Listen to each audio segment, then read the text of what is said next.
So while working with cow's milk was something that was definitely outside of my wheelhouse and a lot of fun, I really want to focus on the things that I know a whole lot about, which is working with plant milks, because I do that quite a bit, but usually just in powdered form. So we are going to be mixing it up a little bit for me because I like challenging myself every day also. You know what I mean? And I will tell you more about the plant milk soap that we are making in just a minute. But before I do, hello, I am Mrs. Soap and Clay. Let's make stuff.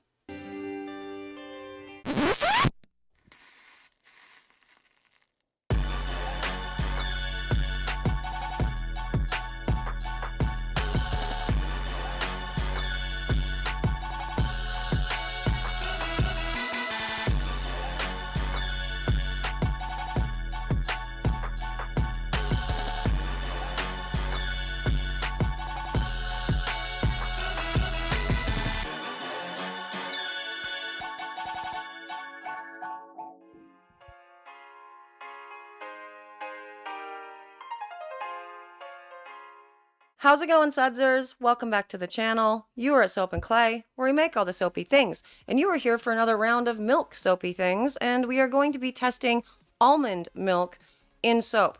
Now, as part of this whole line, we are running a series of tests using the exact same recipe throughout all of the bars, just swapping out the different types of milk that we use. So same super fat, same everything. For the almond milk soaps, we are not going to be doing the double with the lye solution because we've already seen the differences between scorched and not. And so we're not going to play with that anymore. And also the scent that I selected for this guy is going to discolor, so it doesn't super matter anyway. Now with the almond soaps, I'm also going to be putting in an exfoliant because the little speckly bits, they're fun. And also a light exfoliant for shave bars, which is what all of these are in my line right now, is always a good thing because you definitely want to open up those pores, slough off all the dead skin before you shave, to help with making sure you have a nice close shave. So that is what we are doing for the almond milk. But in addition to talking about the almond milks and what benefits they bring to the soaping, world, I want to also talk about when you should cut milk soaps in general. This is a very important thing because I have noticed, and if you noticed in my last two, that milk soaps can get really, really hard really, really fast. So I want to talk about why that is, when I think you should cut these, how quickly you should do it, and what you should do if they go too long. So let's get to the video, and we're going to do all of those things, and I can show you my broken cutter that I'm never going to fix because replacing that wire, I stabbed myself. We're going to go to the video.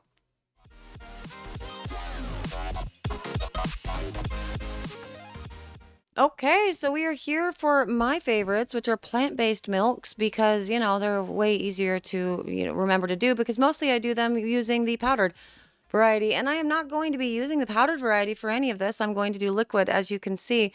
So what we are working with here is a sweetened almond milk. It is also made to taste like vanilla, and so that's what was in the fridge at that exact moment. So same process, I'm going to freeze it and do the thing within the lye solution. Now what are we looking at for almond milk? First up, can you do almond milk on your own? You super can. So you don't have to actually buy almond milk. Essentially what you do with to make almond milk is you take your almonds and you soak them for a really long time, and then you're going to blend those soaked almonds with water. It's like a 1 to 2 parts, so like 1 part, I'm pretty sure. Yeah, it's like 1 to 2 to 4 parts actually of water to the actual blended up or crushed almonds, or almonds themselves, soaked almonds rather. So there you go. 1 part soaked almonds, 2 to 4 parts of actual water. It's a lot like doing the sea moss gel, whatever. You're going to keep blending that up, blending that up, blending that up until you have the right consistency and thickness, and there's your almond milk. So realistically, all it is all of the almond solids within a water solution, and that's how you create almond milk. So what is in almond milk? Obviously, as we would expect, it's a lot of water because there's a lot of water in order to create that. And in addition, we've got some proteins and some fats, which are going to be converted into soap because fatty acids, and then a little bit of carbohydrates. So it could be a slightly better bubble for an almond milk, but we wouldn't expect a whole lot of that. Now let's go on to the pour and check out the color of this and all the things while we talk more about almonds.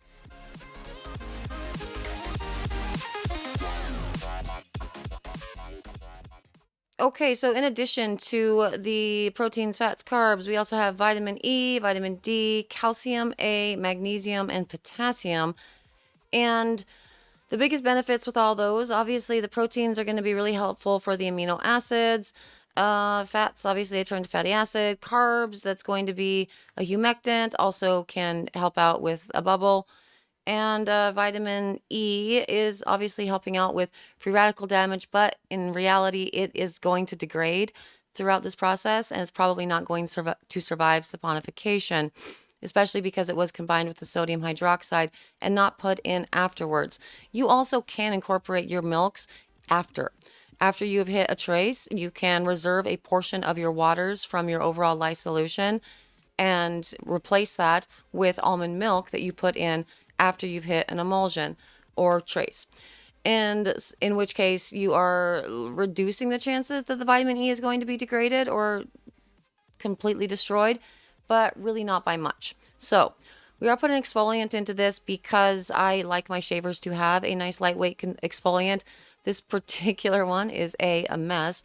Two is coconut powder, like, well, coconut husk powder. It's on Brambleberry. You can go check it out. I actually really like it. I think it's a nice gentle exfoliant. Really, really nice to put in a shaver bar because you get to get the exfoliation before you shave your legs, etc. and so forth, without clogging your blade. And yeah, so vitamin D usually degrades within saponification. Calcium is generally stable because, right, we're dealing with the minerals or whatnot. It will help out with like strengthening the skin barrier function, but again, trace amounts. Vitamin A can degrade. Magnesium, same thing. We've been talking about the minerals in a lot of videos, and so they will mostly exist, and there is a benefit as far as the skin goes with all of that, but in trace amounts with all of this. So realistically, the differences between cow's milk to almond milk is almond milk is going to be higher in vitamin E, and it has a low allergy potential, right? Unless you're allergic to almonds, which some people are. But cow's milk is a bigger consideration as far as allergies go. And cow's milk is going to have an extra and broader range of vitamins and minerals. So keep that in mind for topically. But aside from that, they're pretty similar. So you should expect the same performance from both.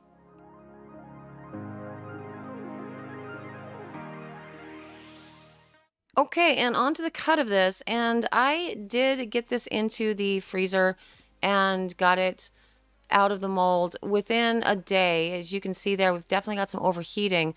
I did not cut this for about 3 days, and I want to show you really why I think you really, really need to cut your soaps, your milk soaps, quickly. Kind of like you need to really treat it like a 100% coconut oil soap, because you see how that just sort of shredded away. It's so interesting. The texture of this, substituting 100% of the water for the almond milk. The stuff that's in the almonds, I'm going to assume it's going to be the extra proteins because it does have a bigger amount of the protein in it. Or it could very well just be the extra stuff that they put in the almond milk itself for the sweetener and everything. So if you did this the natural route, maybe you wouldn't have an issue at all. That said, all of my milk soaps are always really, really difficult to cut. They get really hard really fast. And so I would recommend actually cutting all of your milk soaps within 24 hours of pouring them to ensure that you're not having to do this cleanup. That flakiness is something that I have never seen in soap, in a milk soap. We didn't see it in yesterday or the day before's with the cow's milk. We didn't see it. I never see it within my soaps when I'm using the powdered variety. So I am going to assume that it's something within the soaps themselves that is, or I'm sorry, excuse me, within the almond milk itself, because this was store-bought almond milk, that is causing this. What that something is, I don't know. If you have any ideas on what that could be, let me know. Is it a big deal? No, because after saponification, it starts to lose the rest of its water weight and everything works out and you don't have any more of these flaky bits kind of coming off. But for cutting purposes, it's definitely a pain in the butt because you see all the work that I have to do to smooth everything out. and make sure that they're even ready to stamp or to cure or all the jazz. Speaking of stamping, also, you would probably assume that if you need to cut these early, you should also stamp these early. And so I would probably stamp these, oh gosh, within a couple days of cutting, and then go set them aside and let them lose all their water weight. But this really bothered me so much. I was so frustrated with this whole process and how long it was taking to really cut the soaps and get, just the pure force that I had to use throughout all this was also a pain in the butt, that I made a note at that moment that I needed to talk about this. I needed to remember to talk about when to cut milk soaps within this, because it's not fun, and you don't want to just have this sitting for a couple days, you can't get to it, etc. and so forth, and breaking a cutter, which I did, or having to deal with a lot of this, which I also did. Would the flakiness have not been there if I had cut this earlier? I don't know. I don't know if that is the case. I'm going to assume yes, because as soon as I got this out of the mold, it was still soft, and just sitting for a couple more days, not being cut, I really do think this probably contributed to it. But again, because I don't really know the source of the flakiness, I can't really say with absolute certainty that it wouldn't have occurred regardless. So there that is. I'm really not sure. This overall soap is really, really delightful with the almond milk in it. Just generally, whenever I make milk soaps that are almond milk from, again, the powdered variety, I never have any problems with it. The bubble is always really delightful, and it's a really cleansing, beautiful lather. And so I am interested to see what this looks like for our lather test, which we're going to do right now, because I'm putting them in the same video these days. Isn't that fun for you? I know. It's super cool. And so that's what it looks like after it's cured for a bit. Yes, I have been also doing all of the tests, did them all the same day. So had to get the rest of the lather from the first one off.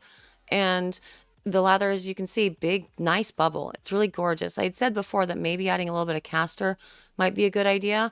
I don't think that that's going to be a necessary thing for the almond soaps. This is performing basically how I'd expect it. A little bit more lather than I am used to.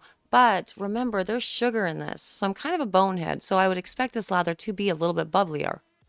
So first up, the only thing that I dislike about this soap is that the scent is a Lush dupe. I mean, it's a great scent. It is in and of itself, but it was a special request for this month's or this summer's shavers. And I always get, I don't know, triggered, I guess, from walking past Lush in the mall or whatever and just sort of getting assaulted with the big smell. It smells like that. And it's great. It really is. Like, no shade to Lush at all. It's just a lot. And it just brings back memories of being in the mall. Maybe I don't like the mall. It's probably that. But aside from the scent, I love everything about this. You know, the color is obviously going to continue to darken up, as you saw in the lather test. That's basically how dark it became when it was all said and done. The lather is delightful. I love the slight exfoliating that we're getting. And yeah, across the board, really, really excellent. Is there a difference with using fresh milks versus powdered milks? As far as the plant variety goes, I would say, like, so far, I'm thinking yes. I have used powdered milks a lot in soaps. I put them in my oils, I put them in my lye solution, etc. and so forth, and they produce a great bubble. I really do enjoy the performance of it, but using it from the actual fresh, kind of fun. That said, this almond milk was sweetened. And so that might be what I'm actually experiencing right now. Normally we do the unsweetened within the house, but what we had was the sweetened variety. So I'm definitely getting more sugars within this than I normally would. So I'm going to reserve judgment until we do the oat milk tomorrow and really weigh in on whether or not fresh or powdered is better for overall performance of the bar. So yeah, you know what we're doing tomorrow. We're doing oat milk. You have to come back for that because the oat milk really threw me for a loop. And I want to talk about it and show it to you and like kind of just generally rant, you know, a little bit, just a little bit. Some people like my rants. Those people are called the Sudsers. Hello, Sudsers. How are you? I like you. And I like that you're okay with my rants. It makes me feel really good. So thank you. For the rest of you, hi, you exist too. You can come back for the oat milk if you're fine with my rants. You know, tomorrow you could like and comment, subscribe and share and notify all those things that you're supposed to do. I don't know. YouTube tells me to tell you things. Anyway, I'm out of here. I hope you guys are all having an excellent day. Specifically the Sudsers. Love your faces. Mean it. I will be back tomorrow. Maybe. I don't know when I'm putting these videos out anymore. For another round of plant milk soapy fun. Bye.